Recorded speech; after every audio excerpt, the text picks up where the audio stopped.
Caros alunos, tudo bem? Esta aula é uma sequência do assunto de análise de tensões, onde nós vamos abordar a tensão de cesariamento máxima absoluta, num contexto onde será abordado a análise de tensões para um estado triaxial de tensões, ou seja, uma análise em 3D de um elemento.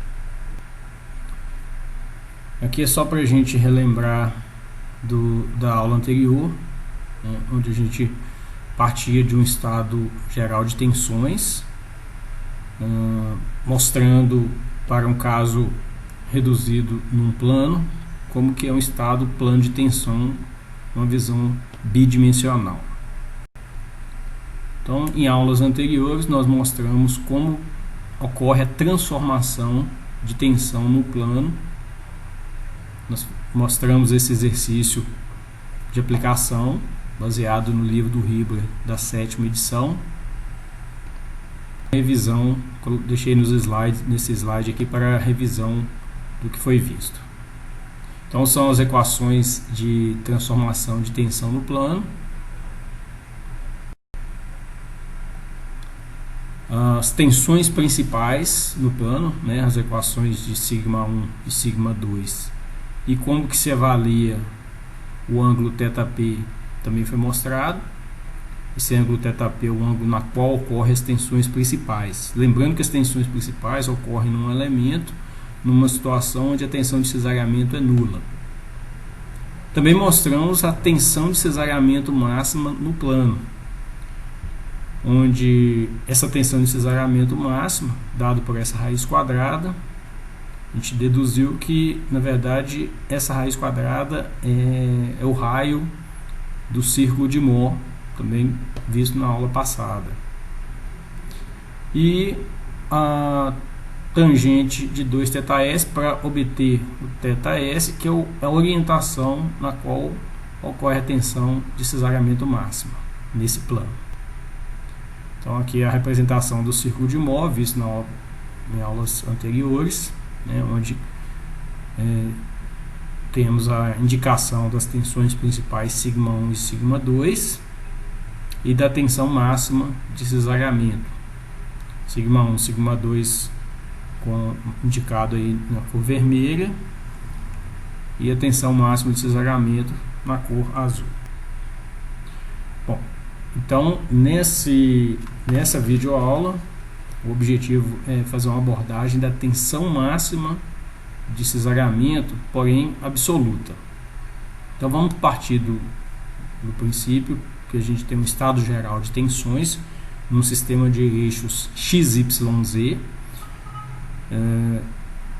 em uma determinada orientação desse elemento tridimensional, ou seja, eu posso girar esse elemento de uma forma bem genérica. Para essa determinada orientação, nós vamos ter as tensões principais em todos os planos. Ou seja, eu tenho tensões em todas as faces sem que ocorra tensão cesariante. Então, as três tensões representadas no elemento orientado conforme os eixos x', y' e z' são as tensões denominadas aí na figura como tensão sigma máximo, sigma mínimo e sigma intermediário, esse INT de intermediário. Ou seja, eu sempre vou ter três valores de tensões, onde um pode ser o maior valor, outro o menor, e tem um valor que está entre o máximo e o mínimo, que é o intermediário. Partindo desta orientação,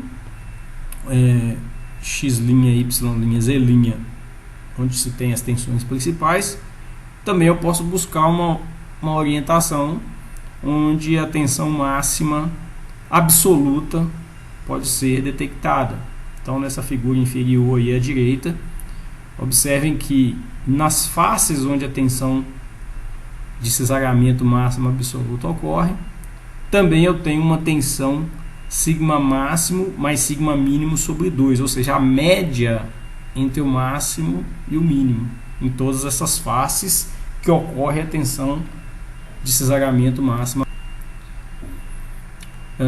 Se eu quiser fazer uma análise de cada plano, por exemplo, olhando para essa figura tridimensional, vamos tentar imaginar um observador enxergando lateralmente o elemento, né, conforme o plano Y', Z'.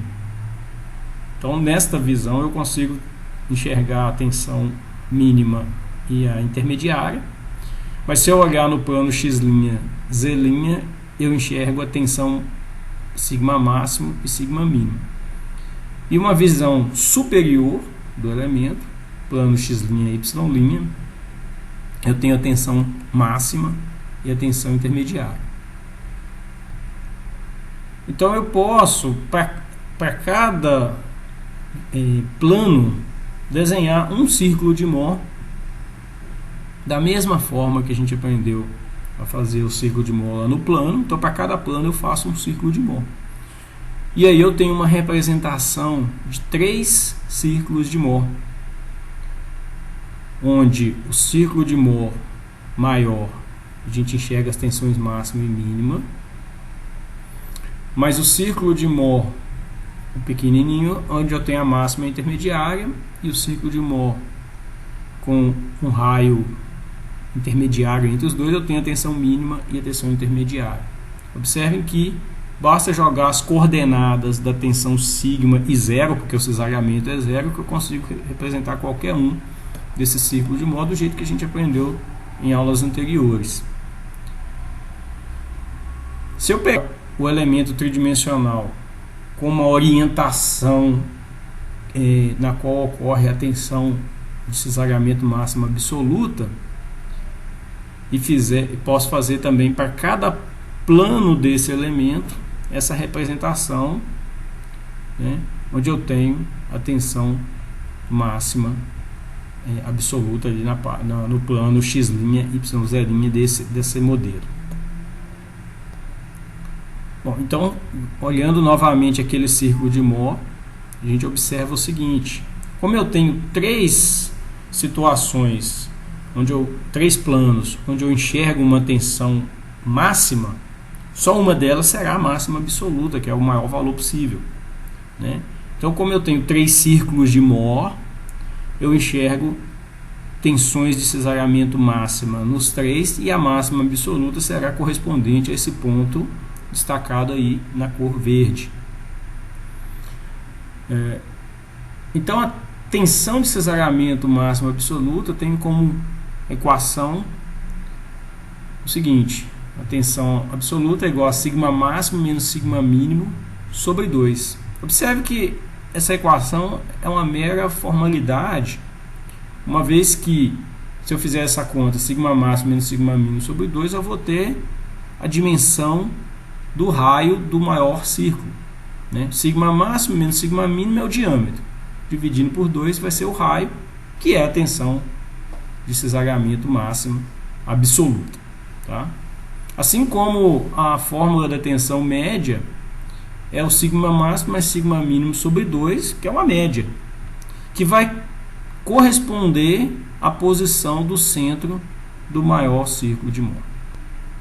Então, um exemplo 9.14 do livro de resistência dos materiais do Hibbeler da 7ª edição, né, já tem um probleminha de um pórtico engastado, submetido a cargas P1 e P2, né, supondo que já foram calculados os esforços na seção em análise, e já foram calculadas as tensões no ponto de interesse. No caso, nós temos 20 kPa de compressão na direção horizontal, temos uma tensão de cisalhamento de 40 kPa e não há componente de tensão na vertical.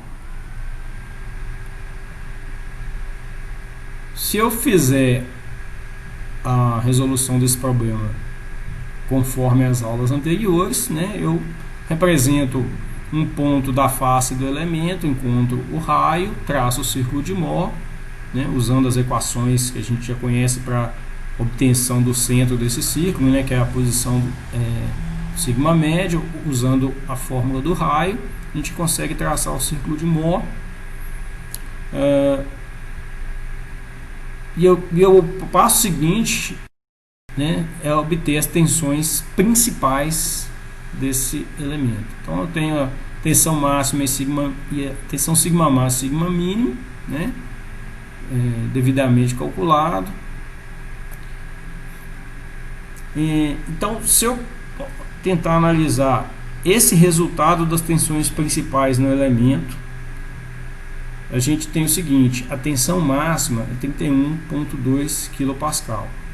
Tá? A tensão máxima é aquelas fórmulas sigma 1, tensão mínima é aquela fórmula do sigma 2, né? E a tensão intermediária é nula, porque a face frontal é aquela que não tem nenhuma tensão atuante. Então, se eu tenho a tensão máxima, eu tenho a tensão mínima, eu tenho a tensão intermediária, eu consigo traçar aqueles três círculos, como está representado aí graficamente. Tá? E aí a gente utiliza a fórmula, né, da tensão máxima absoluta, que é sigma máximo menos sigma mínimo sobre 2, que vai dar o raio do maior diâmetro, né, e o sigma médio, sigma máximo sigma mínimo sobre 2, que dá a posição do centro desse maior círculo. Por que o maior círculo? Porque é nele que a gente retira e visualiza a tensão de cesariamento máxima absoluta. Bom, para finalizar, né, gostaria de destacar que já está no sistema acadêmico lançada a lista de exercício para esse item de tensão de cesariamento máxima absoluta, né, onde se fez uma abordagem de um estado triaxial de tensões. Então, por hoje é só. Obrigado.